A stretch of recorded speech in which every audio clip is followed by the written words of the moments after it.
Assembly ఎన్నికలు ఎప్పుడు 2028లోనా 2029లోనా 2028లో ముగుస్తున్న TG ప్రభుత్వ కాలం ఆ తర్వాత 6 నెలలు పొడిగింపు ఉంటుందా లేదంటే కొత్త గవర్నమెంట్ 6 నెలలకే పరిమితమా లేక రాష్ట్రపతి పాలన వస్తుందా రాష్ట్రంలో 2028 అసెంబ్లీ ఎన్నికలపై ఉత్కంఠ జమిలీ ఎన్నికలకు కేంద్రం గ్రీన్ సిగ్నల్ శీతాకాల సమావేశాల్లో పార్లమెంట్ బిల్లు నియోజకవర్గాల పెంపుపై స్పష్టత కరువు డీలిమిటేషన్ పై ఇంకా క్లారిటీ ఇవ్వని కేంద్రం విభజన చట్టం మేరకు పెరగాల్సిన సీట్లు తెలంగాణలో 34 ఏపీలో 50 చొప్పున పెరిగే అవకాశం ఇప్పటికి ఇంకా ప్రారంభం కానీ జనగణన జమిలీని వ్యతిరేకిస్తున్న కాంగ్రెస్ మజ్లిస్ అంటూ ఒక వార్త చూస్తున్నాం.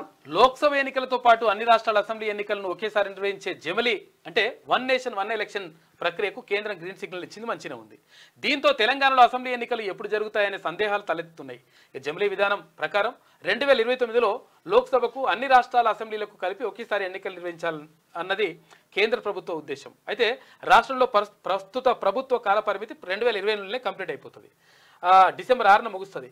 అయితే మరోవైపు లోక్సభ ఎన్నికలు 2029 మేలో జరగాల్సి ఉంది.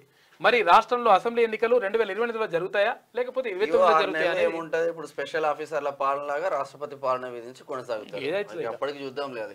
ఏకాభిప్రాయమే పెద్ద సవాల్. జమిలీకి ప్రాంతీయ పార్టీలు సహకరిస్తాయా? ఉభయ సభల్లో ఆమోదానికి మద్దతు లభిస్తుందా? 18 రాజ్యాంగ సవరణలు చేయాల్సిందే. అయితే కేంద్ర రాష్ట్ర ప్రభుత్వాల మధ్య ఘర్షణ వాతావరణం తప్పదా? 2029లోనే ఎన్నికల అంతకు ముందేనా? అప్పటికి అధికారంలో ఉన్న ప్రభుత్వాలు పరిస్థితి ఏంది అని చెప్పేసి ఒక క్వశ్చన్ మార్క్. ఇప్పుడు దీనికోసం ఎన్ని ప్రభుత్వాలను గుడుస్తుందో బీజేపీ ఇది కూడా ఉంటది. జార్ఖండ్ ను కథం పట్టించింది, ఢిల్లీని అటు ఇటు చేసి జార్ఖండ్ లో అలా హేమంత్ సోరెన్ తీసుకొని లోపలేసింది. అక్కడ ఉద్ధవ్ ఠాక్రే, అక్కడ మహారాష్ట్ర ఉద్ధవ్ ఠాక్రే పనిచేసింది. ఆడ ఈయన లోపలేసింది. అలా బాబాయ్ మాజీ సీఎం ఉంటే ఆయన బీజేపీలో కలుపుకుంది. చెంపై సోరెన్ 4 రోజులు ఉండరా బాబు అంటే నేనే ముఖ్యమంత్రి ఉండాలని మళ్ళీ ఆయన.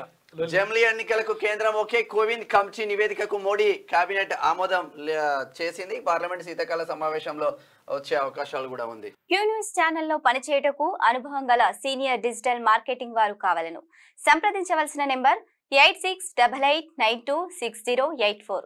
qnewsads@gmail.com ను సంప్రదించండి.